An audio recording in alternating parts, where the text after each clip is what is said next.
मैं उम्मीद करता हूं कि मेरे द्वारा बनाए गए वीडियो आप सभी के लिए, परीक्षा के लिए, पीसीएस और यूपीएससी एग्जाम के लिए उपयोगी होंगे और आपको बेहतर समझ में आएंगे। दोस्तों, जो भी चीजें मैं पढ़ाऊंगा उन प्रत्येक चीजों को आप नोट्स तैयार करते जाएंगे और प्रत्येक चीजों का नोट्स जो आप तैयार करेंगे उसको आप सही ढंग से साफ साफ आप शब्दों में उसको लिखेंगे जो मैं बताऊंगा, क्योंकि नोट्स बनाना जरूरी है दोस्तों। क्योंकि अगर मान लेते हैं आप चीजों को पढ़ रहे हैं और मैं आपको जो चीजें बता रहा हूं तो आपके माइंड में वो लगातार तो ऐसा नहीं है कि वो सेट रहेगा।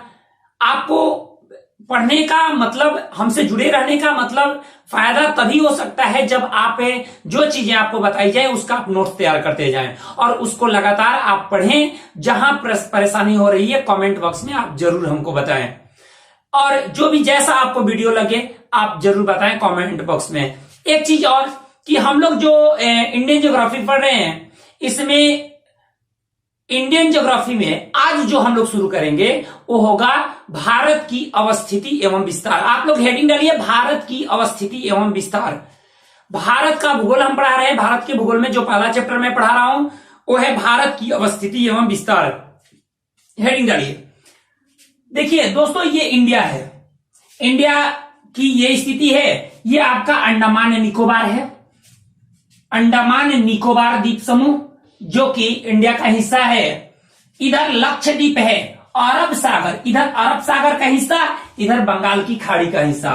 बंगाल की खाड़ी वाले हिस्से में अंडमान निकोबार द्वीप समूह है जो भारत का हिस्सा है, और ये है लक्षद्वीप जो भारत का हिस्सा है। मैं प्रत्येक चीजों के बारे में बताऊंगा, आप एक एक करके सुनते जाइएगा और नोट्स को नोट करते जाइएगा। अभी बस नॉर्मली मैं समझा रहा हूं। यहां पे ये बांग्लादेश है, इधर म्यांमार है, चाइना है, यहाँ पर ये भूटान है और नेपाल, पाकिस्तान यहां पड़ जाता है और यहां पर अफगानिस्तान पड़ता है जो पीओके से टच करता है, पाक अधिकृत कश्मीर से टच करता है। यानी अफगानिस्तान, पाकिस्तान, बांग्लादेश, नेपाल, भूटान, चाइना, म्यांमार, ये सभी कंट्री हैं जो कि भारत के सीमा से जुड़े हुए हैं। वहीं समुद्री क्षेत्रों में एक यहां पे एक कंट्री है जिसका नाम है, आपको पता ही है, ये श्रीलंका है जो नीचे में। अब देखिए, इंडिया की स्थिति यह है कि इंडिया तीन ओर से जल से घिरा हुआ है। जैसे ये बंगाल की खाड़ी हो गया, ये अरब सागर हो गया, और नीचे में हिंद महासागर का वही क्षेत्र। तो हिंद महासागर से इंडिया तीन ओर से घिरा हुआ है। इसीलिए अगर कोई भूखंड अगर तीन ओर से जल से घिरा हो तो उसको प्रायद्वीप कहा जाता है, जबकि यदि कोई भूखंड चारों ओर से अगर जल से घिरा हो तो उसको हम द्वीप बोलते हैं। अब देखिए इंडिया की स्थिति क्या हुई, जब शुरुआत से समझते जाइएगा। इंडिया की अवस्थिति एवं विस्तार पर है तो इंडिया अवस्थित कहां है, हमारे ग्लोब पर इंडिया कहां अवस्थित है, किस गोलार्ध में है, इन सारी चीजों को जानना जरूरी है। एक एक चीज को समझते जाइएगा। ये आपको पृथ्वी है, ये आपको पृथ्वी है, और पृथ्वी का ये जो हिस्सा है इसको कहते हैं भूमध्य रेखा या विषुवत रेखा। इसको 0 डिग्री अक्षांश रेखा भी कहते हैं। भूमध्य रेखा, विषुवत रेखा या 0 डिग्री अक्षांश रेखा भी इसको कहते हैं। अब देखिए, ये 0 डिग्री अक्षांश रेखा हो गया, अक्षांश रेखा। यानी जो पट रेखाएं होंगी उसको अक्षांश कहेंगे, जो खड़ी रेखाएं होंगी उसको देशांतर रेखा कहेंगे। यानी वे रेखाएं जो क्षैतिज है उसको हम कहेंगे क्या, अक्षांश रेखाएं, और जो ऊर्ध्वाधर है उसको क्या कहेंगे, देशांतर रेखा बोलेंगे। अब देखिए, तो ये आपका हो गया 0 डिग्री अक्षांश रेखा, 0 डिग्री अक्षांश रेखा। अब ये यहां से 1 डिग्री, 2 डिग्री, 3 डिग्री,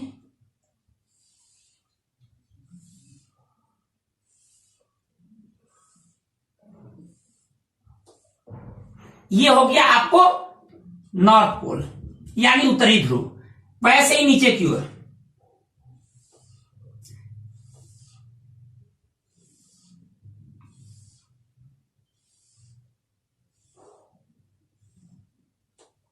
देखिए, ये हो गया आपको साउथ पोल मतलब दक्षिणी ध्रुव, ये उत्तरी ध्रुव हो गया, ये दक्षिणी ध्रुव हो गया, ये नॉर्थ पोल और ये साउथ पोल।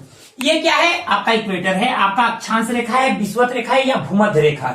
इसको कहिए विषुवत रेखा, 0 डिग्री अक्षांश रेखा या भूमध्य रेखा, इसको कह सकते हैं।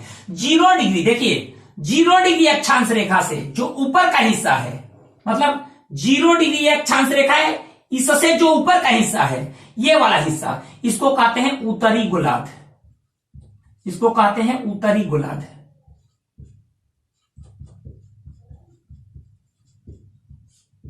और जो 0 डिग्री अक्षांश रेखा से जो नीचे का हिस्सा है, इसको कहते हैं दक्षिणी गोलार्ध, दक्षिणी गोलार्ध। यानी उत्तरी गोलार्ध में जैसे 0 डिग्री के बाद क्या आएगा? 1 डिग्री, 2 डिग्री, 3 डिग्री, 90 डिग्री अक्षांश रेखाएं ऊपर में और 90 नीचे में होंगी। यानी टोटल 180 अक्षांश रेखाएं और एक ये 0 डिग्री अक्षांश रेखा, टोटल कितनी अक्षांश रेखाएं हो गई? 181। यानी कुल 181 अक्षांश रेखाएं हो गई, एक 0 डिग्री और 90 ऊपर में और 90 नीचे में। अगर आपको दे दिया जाए कि सबसे लंबी अक्षांश रेखा कौन सी है, तो सबसे लंबी अक्षांश रेखा 0 डिग्री अक्षांश रेखा है। यानी इसको भूमध्य रेखा कह सकते हैं या विषुवत रेखा। भूमध्य रेखा सबसे लंबी अक्षांश रेखा है और सबसे छोटी अक्षांश रेखा ध्रुवों पर अवस्थित है, क्योंकि ध्रुवों पर जाकर ना वो बिंदु टाइप से हो जाता है, एकदम छोटी। तो सबसे छोटी अक्षांश रेखा ध्रुव पर और सबसे लंबी अक्षांश रेखा क्या हो गया? भूमध्य रेखा पर। यानी भूमध्य रेखा से जैसे जैसे ऊपर या जैसे जैसे नीचे की ओर आते हैं, अक्षांश रेखाओं की जो लंबाई है वो कम होती जाती है और सबसे छोटी अक्षांश रेखा की लंबाई पोल पर होती है, ध्रुव पर होती है। अब देखिए, अब ये तो हो गया, ये तो समझ गए। खड़ी जो रेखाएं होंगी उसको क्या कहेंगे? इसको कहेंगे 180 डिग्री यमयोतर रेखा या देशांतर रेखा, हम कहें इसको, हम देशांतर रेखा कहते हैं। अब देखिए,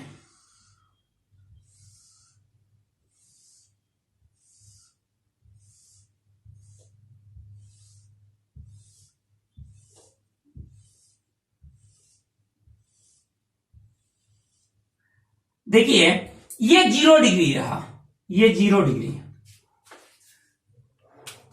ये 0 डिग्री रहा, 0 डिग्री देशांतर रेखा। ये कहां से गुजर रहा है? ग्रीनविच से। 0 डिग्री देशांतर रेखा कहां से गुजर रहा है? ग्रीनविच से। अब जो 0 डिग्री देशांतर रेखा है, इसके बाद 1 डिग्री, 2 डिग्री, 3 डिग्री, यानी टोटल ये कितने? 360। पूरा गोला है ना, ये पृथ्वी गोल है ना, पूरा ये 360 डिग्री तक जाएगा। अब देखिए इंडिया की स्थिति क्या है? इंडिया यहां पर है, इंडिया यहां पर है, यहां पर है, इंडिया यहां पर है। मतलब 0 डिग्री जो अक्षांश रेखा है ना, उसके ऊपर है। ये 0 डिग्री अक्षांश रेखा हो गया और इसके ऊपर में क्या है? इंडिया है, ये इंडिया है आपका। तो एक बात जरा सोचिए, ये वाला जो हिस्सा होगा इधर का, वो क्या होगा? वो होगा आपको ईस्ट, और इधर क्या होगा? वेस्ट, इधर नॉर्थ और इधर साउथ। तो पहला नंबर, ये 0 डिग्री अक्षांश रेखा के ऊपर है ना इंडिया, यानी उत्तरी गोलार्ध में है। तो इंडिया किस गोलार्ध में है? उत्तरी गोलार्ध में है। ये उत्तरी गोलार्ध में तो है, साथ ही साथ किस साइड में है? देखिए तो 0 डिग्री ये है, किस साइड में है? तो ईस्ट साइड में, यानी पूर्वी हिस्से में। तो इसको कहते हैं कि इंडिया उत्तरी पूर्वी गोलार्ध में स्थित है। तो पहला चीज हुआ कि इंडिया कहां है? उत्तरी पूर्वी गोलार्ध में है। अगर आपसे पूछा जाए कि इंडिया कहां है, तो इंडिया कहां है? उत्तरी पूर्वी गोलार्ध में है। इस बात को आप ध्यान रखेंगे। अब देखिए, इंडिया को अगर हम देखते हैं तो पहला चीज हम समझ गए कि इंडिया उत्तरी पूर्वी गोलार्ध में है। अब जो अक्षांश रेखाएं हैं, तो कितनी डिग्री अक्षांश रेखा, मान लेते हैं यहां से अक्षांश रेखा जाती होगी ना, यहां से अक्षांश रेखा जाती होगी, तो कितनी डिग्री अक्षांश रेखा भारत के उत्तरी हिस्से से गुजरती है और कितनी डिग्री अक्षांश रेखा भारत के दक्षिणी हिस्से से गुजरती है। फिर जो देशांतर रेखाएं होंगी, ये पूर्वी और पश्चिमी हिस्से को तय करती होंगी, क्योंकि जो खड़ी रेखाएं हैं वो क्या है? देशांतर है। तो इंडिया से भी कई सारी देशांतर रेखाएं गुजरती होंगी, क्योंकि इसी में ना है इंडिया जी। तो देखिए तो गुजर रही है ना, अक्षांश रेखा भी गुजर रही है। तो पता चलेगा कि इंडिया का सबसे ऊपरी हिस्सा कितने डिग्री अक्षांश रेखा से गुजरती है। सबसे निचली रेखा, सबसे निचला हिस्सा कितने डिग्री अक्षांश रेखा से गुजरती है। पूर्वी हिस्सा कितने डिग्री देशांतर से, और ये पूर्वी हिस्सा कितने डिग्री देशांतर से, पश्चिमी हिस्सा कितने डिग्री देशांतर से गुजरती है। यानी हम लोग देखेंगे इंडिया का अक्षांशीय विस्तार और इंडिया का देशांतरीय विस्तार। इसको आप नोट कर लीजिए, इसको समझ गए होंगे। इसको नोट कर लीजिए कि इंडिया उत्तरी पूर्वी गोलार्ध में स्थित है। अब देखिए अक्षांशीय विस्तार,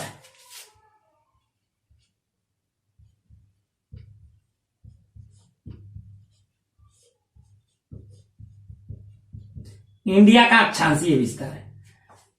अक्षांशीय विस्तार में देखिएगा तो अक्षांशीय विस्तार का मतलब उत्तर से दक्षिण को हम देख रहे हैं। तो जो इंडिया का जो उत्तरी हिस्सा है, जब इंडिया का उत्तरी हिस्सा को देखिएगा तो इंडिया यहां पर 8 डिग्री देशांतर 8 डिग्री अक्षांश रेखा गुजरती है। यानी यहां पर क्योंकि देखिए ये वाला जो हिस्सा है ये क्या है, नीचे से क्या होगा, नीचे से होगा क्या, ये नीचे में क्या है, ये 0 डिग्री अक्षांश रेखा है, मतलब विषुवत रेखा है। तो इसके बाद 1 2 3 4 ऐसे होगा ना, तो ये वाला जो हिस्सा होगा वो कितना डिग्री होगा, 8 डिग्री पर है। इंडिया के मुख्य भूभाग का जो हिस्सा है वहां से कौन सी रेखा गुजरती है, 8 डिग्री अक्षांश रेखा गुजरती है। और सबसे ऊपर में जो रेखा है वो 37 डिग्री अक्षांश रेखा सबसे ऊपर से गुजरती है। अब देखिए यानी अक्षांशीय विस्तार में देखिएगा तो ये उत्तरी गोलार्ध, पहला नंबर उत्तरी गोलार्ध, तो हम क्या लिखेंगे 8 डिग्री उत्तरी गोलार्ध है, उत्तरी अक्षांश, अक्षांश कहिए से 37 डिग्री दक्षिणी अक्षांश तक।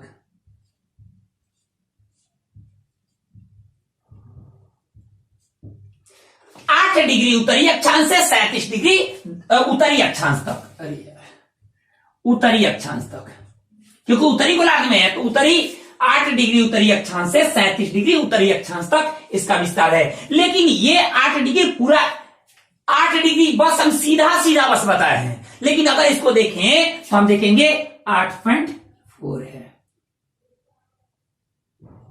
देखेंगे क्या, यहां तो दे दिए उत्तरी अक्षांश, अगर हम इसको देखेंगे तो कितना है 0.4 है उत्तरी अक्षांश से कहां तक, 37.6 उत्तरी अक्षांश। ये आपका स्पष्ट आपका हो गया अक्षांशीय विस्तार।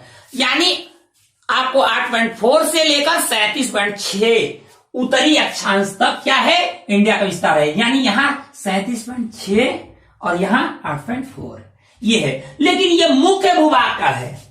जब आप देखिएगा तो अंडमान निकोबार इसके थोड़ा नीचे है, तो अंडमान निकोबार ये द्वीप समूह ये इंडिया का हिस्सा है ना, तो लेकिन यहां पर देखिएगा तो यहां पर 6.4 यानी जो ये वाला हिस्सा है, यहां पर कन्याकुमारी है, दक्षिणी हिस्सा कन्याकुमारी है, कन्याकुमारी। तो कह दिया कि भारत के मुख्य भूभाग का सबसे दक्षिणी बिंदु तो कन्याकुमारी, और भारत का सबसे दक्षिणतम बिंदु तो यहां है, ये है निकोबार द्वीप पर, ये है 6.4 पे।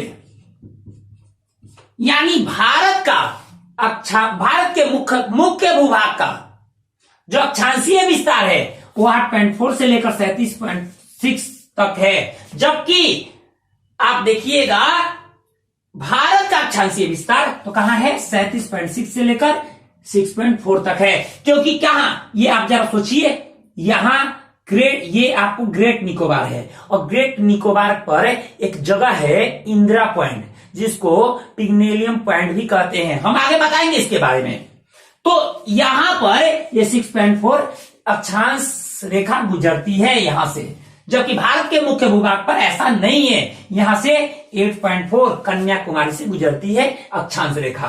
तो अक्षांशीय विस्तार कहां से कहां तक, मुख्य भूभाग पर 8.4 से 37.6 तक है इसका अक्षांशीय विस्तार। अब देखिए ये देशांतरीय विस्तार है, देशांतरीय विस्तार। तो देशांतरीय विस्तार क्या है, यहां से 0 शुरू हो रहा है, तो जो ये वाला हिस्सा होगा वो पहले आएगा ना, जैसे 1 2 3 4 5 6, तो ये पहले आएगा। आप देखिएगा तो ये पहले आएगा, तो ये कितना से है, तो पहले 68, यहां देखिए यहां 68 डिग्री, इसको मिटा देते हैं, ये वाला हिस्से को, ये वाला आप लिख लिए होंगे। अब देखिए, तो यहां क्या है 68, ये 68 डिग्री, हम कहा दिया 68 डिग्री देशांतर रेखा। कौन सी देशांतर रेखा? तो पूर्वी देशांतर, 68 डिग्री पूर्वी देशांतर। और ये जो है वो है 97 डिग्री पूर्वी देशांतर। ये हो गया 68 डिग्री पूर्वी देशांतर, ये हो गया 97 डिग्री पूर्वी देशांतर। तो जब देखिएगा देशांतरीय विस्तार, तो देशांतरीय नोट करते जाइए, सब कुछ नोट करते जाइएगा। तो देशांतरीय विस्तार में क्या कहिएगा?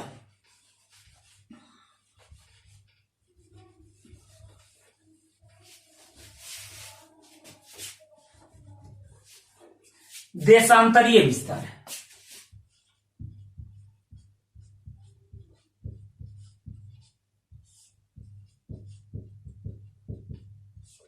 देशांतरीय विस्तार। तो देशांतरीय जो विस्तार है वो कहां से कहां तक है?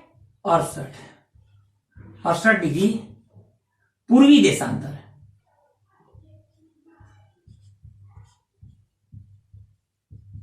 देशांतर से 97 डिग्री पूर्वी देशांतर तक,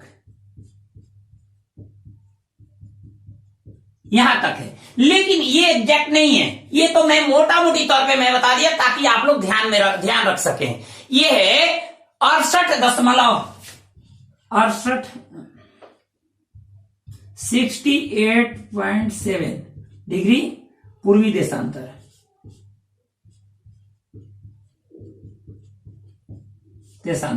से 97.25 पूर्वी देशांतर तक है। ये आपका देशांतरीय विस्तार होगा। यानी देशांतरीय विस्तार कहां से कहां तक? 68.7 डिग्री से लेकर 97.25 डिग्री पूर्वी देशांतर, इसका देशांतरीय विस्तार है इंडिया का। यानी यहां से 68.7 डिग्री अगर गुजरती है तो यहां से 97.25 डिग्री देशांतर रेखा गुजरती है। तो लगभग कितनी देशांतर रेखाएं हो जाएंगी? लगभग 30 के आसपास 30 देशांतर रेखाएं हो जाएंगी। यानी कुल जो देशांतर रेखाएं होंगी जो इंडिया से गुजरती है वो 30 देशांतर रेखाएं गुजरती हैं। एक बात ध्यान रखिएगा, इंडिया से कुल 30 देशांतर रेखाएं गुजरती हैं। एक बात और कि यहां पे तो आप समझ गए कि इंडिया से कुल 30 देशांतर रेखाएं गुजर रही हैं। अब इनमें ये स्थिति है, जब देखिएगा ग्लोब पे देखिएगा तो इंडिया कहां है? उत्तरी पूर्वी गोलार्ध में। इंडिया से कुल कितनी देशांतर रेखाएं? 30 देशांतर। जो 0 डिग्री देशांतर रेखा है ये ग्रीनविच से होकर गुजरती है। लंदन का एक जगह है ग्रीनविच, और ग्रीनविच से होकर गुजरती है, इसलिए इसको ग्रीनविच रेखा कहते हैं या समय मानक रेखा कहते हैं। यानी इससे समय का निर्धारण होता है, क्योंकि आप जानते हैं पृथ्वी गोल है और जैसे पृथ्वी घूम भी रही है तो पृथ्वी का जो हिस्सा सूर्य के सामने होगा वहां दिन होगा, सूर्य का प्रकाश पड़ेगा, और जो उसके पीछे होगा वहां रात रहेगा। तो एक बात जरा सोचिए, पृथ्वी पश्चिम से पूर्व की ओर घूम रही है, तो जब पश्चिम से पूर्व की ओर घूम रही है तो जो पूर्वी हिस्सा होगा वो आगे होगा हमेशा। यानी जो ये पूर्वी हिस्सा है वो हमेशा आगे होगा सूर्य के, यानी पहले होगा।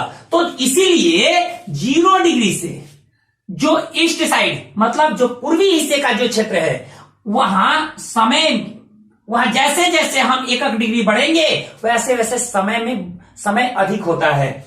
इधर जाते हैं समय घटते जाता है, इधर बढ़ता है और इधर घटता है। ईस्ट में पूर्वी हिस्से में बढ़ता है और पश्चिमी हिस्से में 0 डिग्री से घटता है। जैसे पृथ्वी घूमती है कितना, आप ध्यान रखिएगा, इसको मिटा दे रहे हैं, इसको नोट कर लीजिए।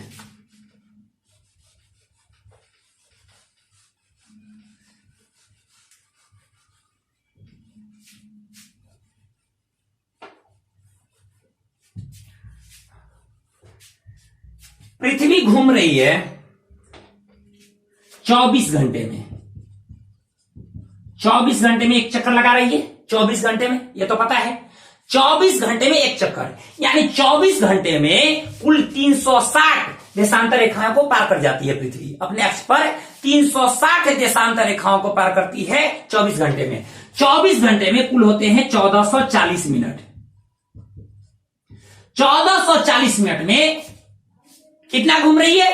360 डिग्री घूम रही है, 360 डिग्री। तो 1 डिग्री घूमने में 4 मिनट का समय लगता है। ठीक है, 4 मिनट। 1 डिग्री घूमने में कितना मिनट समय लगेगा? 4 मिनट। अब समझिए, 4 मिनट समय लगेगा। इंडिया से कितनी देशांतर रेखाएं गुजर रही हैं? 30 देशांतर। तो इंडिया से जब 30 देशांतर रेखा गुजर रही है तो 30 देशांतर रेखाओं को पार करने में कितना समय लगेगा? तो 30 गुणे 4 मतलब 120 मिनट। 120 मिनट मतलब 2 घंटे। यही कारण है कि गुजरात और अरुणाचल प्रदेश के समय में 2 घंटे का फर्क होता है। 2 घंटे का फर्क होता है। मतलब यहां पर सूर्योदय अगर 5 बजे हुआ तो यहां कब होगा? 7 बजे होगा। क्यों? क्योंकि पूरब का हिसाब बोले ना कि वो समय आगे चलता है जबकि ये पीछे चलता है। तो सूर्योदय पहले यहां होगा, बाद में सबसे लास्ट में कहां होगा? गुजरात में होगा। इंडिया में सबसे पहले सूर्योदय कहां होगा? सूर्य का उदय कहां होगा? तो अरुणाचल प्रदेश में। और सबसे लास्ट में सूर्य का उदय कहां होगा? तो गुजरात में, क्योंकि पश्चिमी हिस्सा है गुजरात, तो सबसे लास्ट में गुजरात में होगा। अब देखिए, इतना तो आप समझ गए होंगे इंडिया का और यहां से और यहां के बीच का समय का अंतर कितने घंटे का? 2 घंटे का पड़ेगा। समय में 2 घंटे का अंतर। अब सूर्यास्त पहले कहां होगा? तो सूर्यास्त पहले यहां होगा और उसके 2 घंटे के बाद यहां पर सूर्यास्त होगा। बात समझ में आ रही है? तो प्रत्येक देशों में ऐसी ही स्थितियां बनी हुई है। इसीलिए प्रत्येक देशों में एक टाइम जोन बनाया गया है। भारत में समय मानक रेखा यानी जो टाइम जोन, ध्यान रखिएगा, भारत से लगभग 30 देशांतर रेखा गुजरती है। इसलिए कुल 2 घंटे का फर्क पड़ता है। पूरब से पश्चिम के हिस्से में 2 घंटे का फर्क पड़ता है। यानी अरुणाचल प्रदेश और गुजरात के समय में 2 घंटे का फर्क पड़ता है, क्योंकि पृथ्वी 1 डिग्री घूमने में 4 मिनट का समय लगाती है। क्योंकि पृथ्वी 24 घंटे को हम देखते हैं कि 24 घंटा कितने, 24 घंटे में कितने डिग्री घूमती है? 360 डिग्री।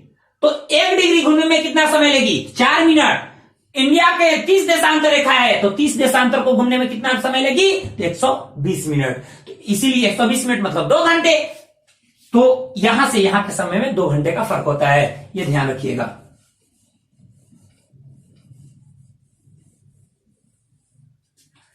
अब देखिए, जो भारत का समय मानक रेखा है उसको, क्योंकि प्रत्येक देशों का एक टाइम जोन बनाया, एक समय मानक रेखा एक निर्धारित किया गया है। तो जो भारत का समय मानक रेखा है वो यहां से गुजरती है।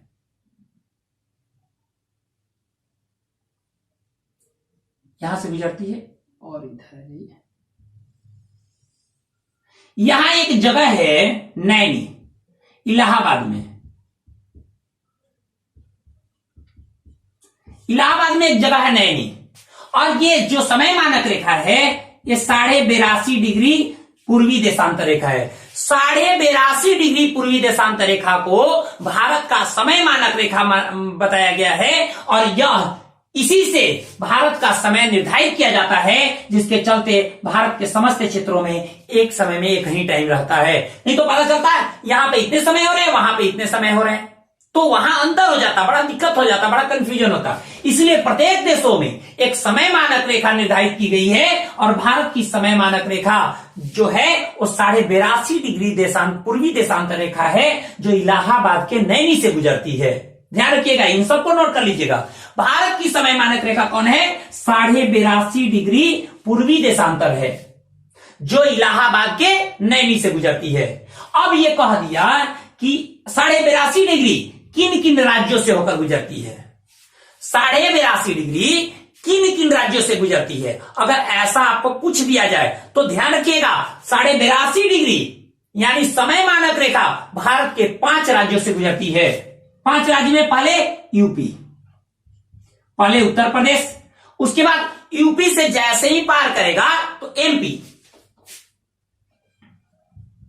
एमपी से ही अलग हुआ है छत्तीसगढ़,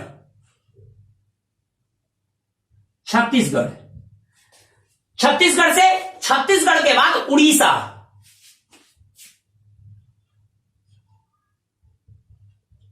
और उड़ीसा के बाद आंध्र प्रदेश। ये 5 राज्यों से भारत की समय मानक रेखा यानी 82.5 डिग्री पूर्वी देशांतर रेखा इन 5 राज्यों से गुजरती है। कौन कौन?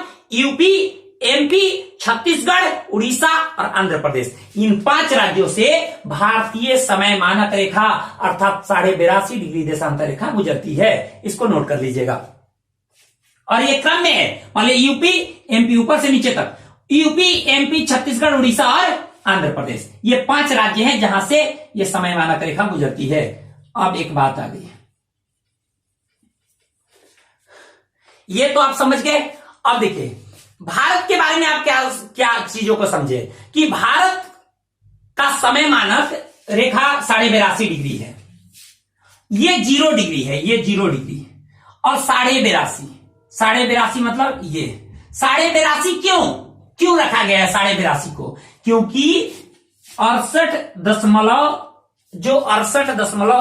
68.4 जो डिग्री देशांतर रेखा है और 97.25 जो डिग्री देशांतर रेखा है, इसके बीच का ये हिस्सा है 82.5 डिग्री, इसीलिए इसको समय मानक रेखा बताया गया है। अब देखिए जब यहां पर 0 डिग्री है और इंडिया से 82.5 डिग्री गुजर रही है, इंडिया से 82.5 डिग्री गुजर रही है, सोचिए जब इंडिया से 82.5 डिग्री को समय मानक रेखा बताया गया है, तो देखिए 82.5 डिग्री तो कितने घंटा, पहला नंबर समय आगे होगा, 0 डिग्री यहां है तो 0 डिग्री मान लेते हैं, यहां 12 बज रहे हैं दिन के, कहां, यहां पर, तो 82.5 डिग्री पार करने में कितना समय लगेगा?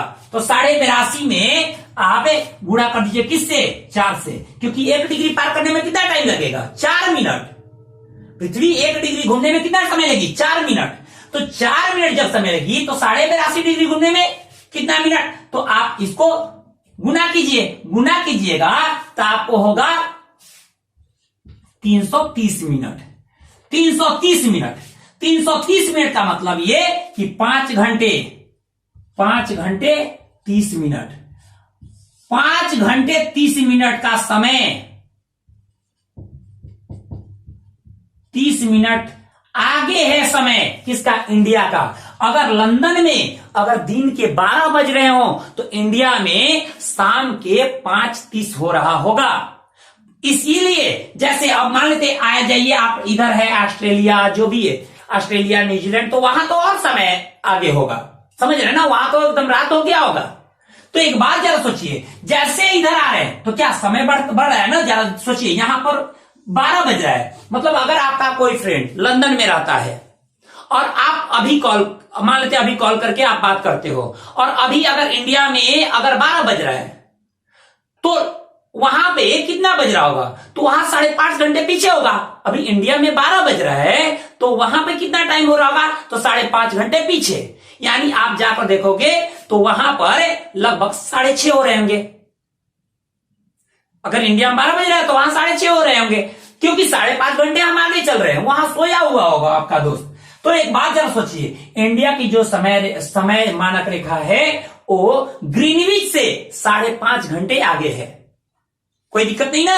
अब कैसे आगे है मैंने यहां बता दिया कि 1 डिग्री घूमने में 4 मिनट समय लेता है, तो 82.5 डिग्री घूमने में 330 मिनट, मतलब 5 घंटे 30 मिनट का समय लेगा। और 5 घंटे 30 मिनट भारत का समय ग्रीनविच से आगे है।